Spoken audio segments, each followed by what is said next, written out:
Hi, I'm Andrew Armstrong and welcome to the back office teardown lab again. Sorry for the mess. However, we can't always live in a hermetically sealed bubble. Oh, by the way, this thing came. Pretty cool.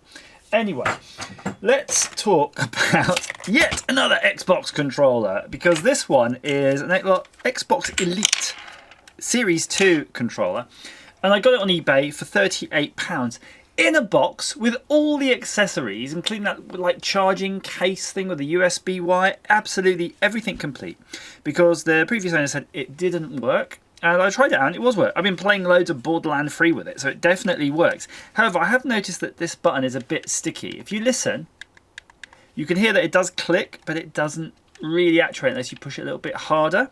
So I thought I would try to dismantle this, much like those previous controllers we covered. But I think this is going to be a little bit more tricky. And interestingly enough, by the way, if you've never seen one of these, it comes with a bunch of accessories like these in the box that you can just have an elongated or wider knob, or you've got different D-pads. You've got regular D-pad or this thing. I don't think you'd want to use that though. The regular D-pad also comes with a magnetic thing, and everything in it's magnetic, so it sticks to a base magnetically. It's got things that pop into here and these little buttons on the back, and they're probably all magnetic, and it's all magnetic. That's fine. So apparently though, the way to get into it, unfortunately, means you have to split this really nice, superbly assembled shell, and you can see it doesn't even look like a split, but as I run my nail I can feel it yielding to my, I don't know what I was going to say, talon. Talon's a good word. Right, so I'm going to try to get in there with this little plectrum-y thing, a little pick, guitar pick, just to see if there's any possibility of getting this open without ruining it, because it is a lovely bit of kit. Oh no, I can see it all peeling back. Horrible. Yeah, not really got anywhere, to be honest. I mean, I've started to split it, but I think you might need more things, because I think you're going to have to work your way around, and I've only got two. Oh, you heard it make a little cracking sound. But you can see the plastic is actually kind of soft. It's weird. It's like a very soft plastic, so maybe if you can just keep it prized enough as you work your way around, you'll get that faceplate on. I don't normally like using them, but the metal spludger actually had the edge. I got that in and gave it a twist and it cracked that right open, so I think I needed that little bit of extra leverage. In fact, I don't know why I put these knobs back on. Go away!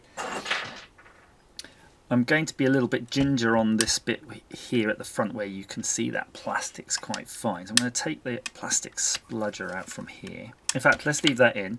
I'll try the same trick of twisting the metal one.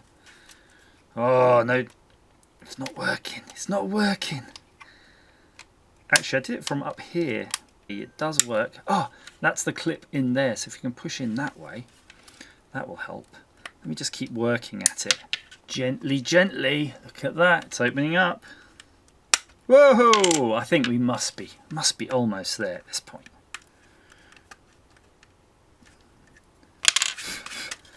Hope I haven't marred the finish. Now, if we can just get this last bit, I think we're good.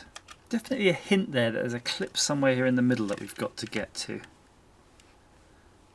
If it's like the back one, the bottom one rather, we're going to have to push up slightly. Oh, so close. You can see we're almost there. Felt something give that time. I think we get up. There. The treasure awaits us. Da, da. Ooh. What's holding it on? Just checking. Yeah, it's just a bit of sticky on it. Not some silicone or something. Don't know what that's for, but let's stick it back down. Probably to stop things rattling. Oh, in fact, so that the faceplate is actually stuck down a little bit in these points. In fact, you can see there's some stickiness there, and there's a little sticky there.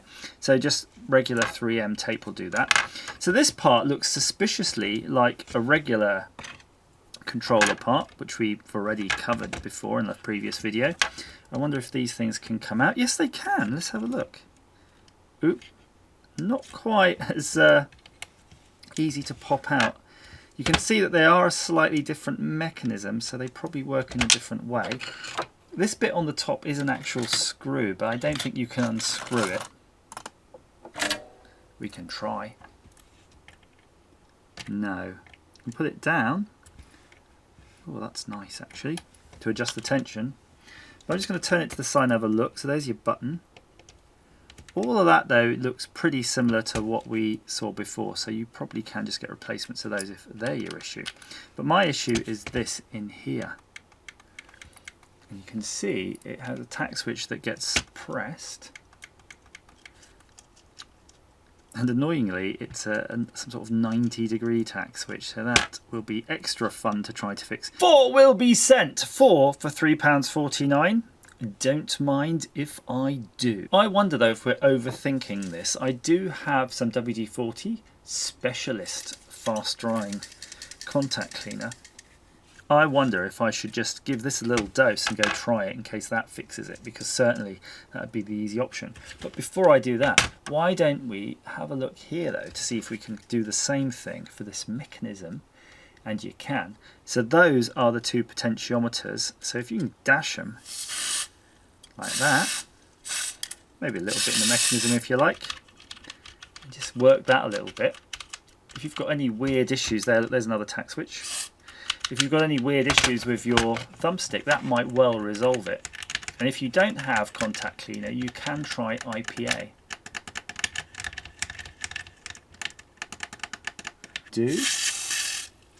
Oops. Now, as we haven't got a replacement with us, I'm going to try to invent a brand new way of doing these in your home.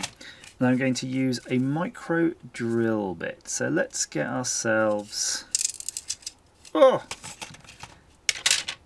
0.5 millimeter. I don't know if you can even see that on the camera. It's there, trust me. And what I'm going to do is attempt to drill a hole into the side of the tack switch.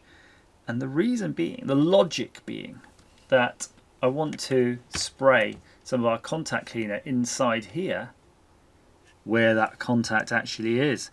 Now I should be drilling it face down, and if I do that you won't see anything. So I'm going to turn it at an angle, which has the added benefit that I might slip and break my drill bit or stab myself in the finger, which also happens quite a lot when you deal with micro drill bits. So you can see I'm just moving this little shaft. See there? I'm moving that shaft up and down, just pushing it. And what that does is actually just turn the head of the drill bit. Oh, and it's actually gone through already. There you go, just like that. Just like that. So I'm letting it out. So you can see all the clicking mechanism, everything like that works the same. I'm thinking I'm going to add an extra hole. I'm thinking of adding an extra hole a bit lower so that I can inject in one and then let the effluence come out of the other end. Let's see if that works. Doesn't take long. But of course don't go nuts, because you probably just break it all even worse. I do actually have other tack switches that could do. I'm wondering if, even if I break this and I have to replace it, before I do, I might just take that, dismantle this tack switch from its legs, which is that metal piece, and see if I can actually just solder them onto a regular tack switch, which I'm pretty sure you'll be able to do. Oh, this one's really putting quite a lot of work. I think, there you go, I felt it grind, so it's gone into some metal at that point. So you've got your 2 holes. Now, I don't know if this is going to work. It's very hard to hold it and push the button at the same time, but there you go. Let's get it covering it as much as possible. I think that does the trick. Oops, no. Whoa!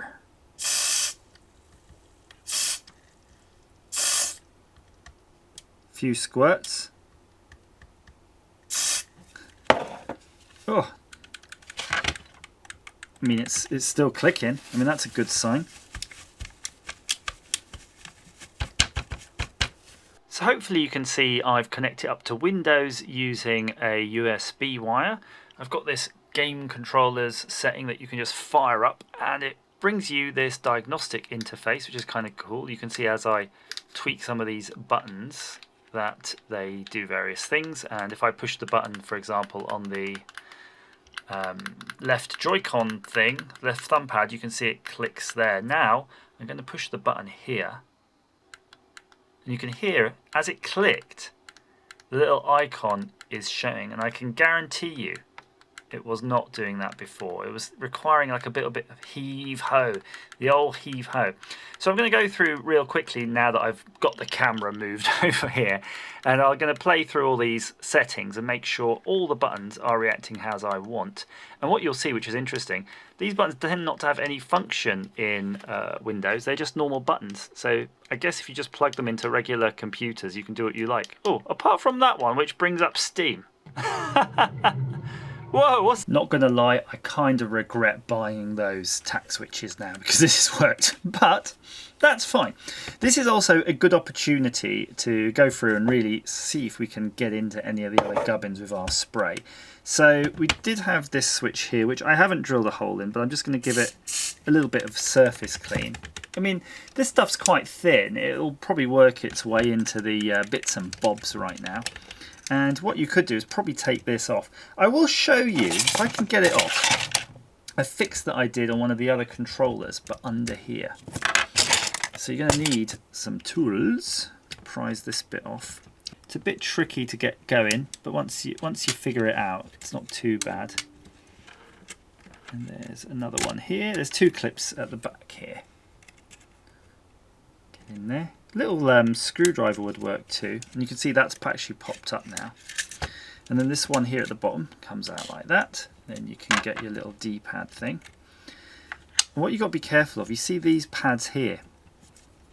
Underneath here are those little domes, and on a regular Xbox controller they're clear, they don't have this same level of protection on the top, and they stopped working. So what I discovered is if you get a scalpel, you can cut a flap, like a little channel around it, peel it back, use your contact cleaner on a Q-tip, clean all the underneath of that push contact and put it back gently, and then go and buy yourself some Kynar tape, Kapton tape, like this. You've seen it everywhere, this stuff, all on electronics. It's super handy. Grab some of that and then just make a piece about just slightly bigger than the bit you cut, and just stick it in there and push it down with your thumb, and that's how you'll repair that. And I was just about to chuck this on, and then I noticed, look, there's your magnets. So when you put your cap on, Magnalock engaged. And do make sure when you're putting these back that you put it on the same way around. If you look, all of these doodads are slightly different heights. So if you put it in upside down, well, one, it doesn't seem to want to go in upside down, which is a good thing. No, yeah, maybe not. Can you get it in upside down? No. That seems fortunate, like so. If you so inclined, get yourself a little bit of tissue, I think, and run it around the edge to get rid of all that finger gunk from yourself or the previous owner. And do a little test of these sticky stickies. If they're not sticky enough, get yourself a roll of 3M tape, or if you're like me, get the cheaper M3 tape from China. A roll like that. It had a few more goes on it, but that's literally lasted 10 years. You don't need much of it, but it's so handy to have around. Let's pop that back on. Yes. Oh, I can't wait to play a bit more Borderlands. Borderlands is my shizzle right now. And will the other bits go on? It looks pretty convincing, to be honest, right now. I did think this could have done with a bit more tension. I think that's the way to adjust it in. Yeah, let's get the old tension. Not too much on this side though, but just a bit, just a teensy bit. And then we'll pop that on. Yes.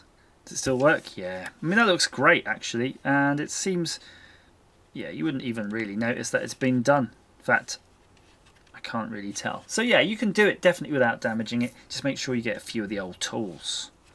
Now, I promise this is the last Xbox video, because I'm sure you want to get back to seeing things like this. Thanks for watching.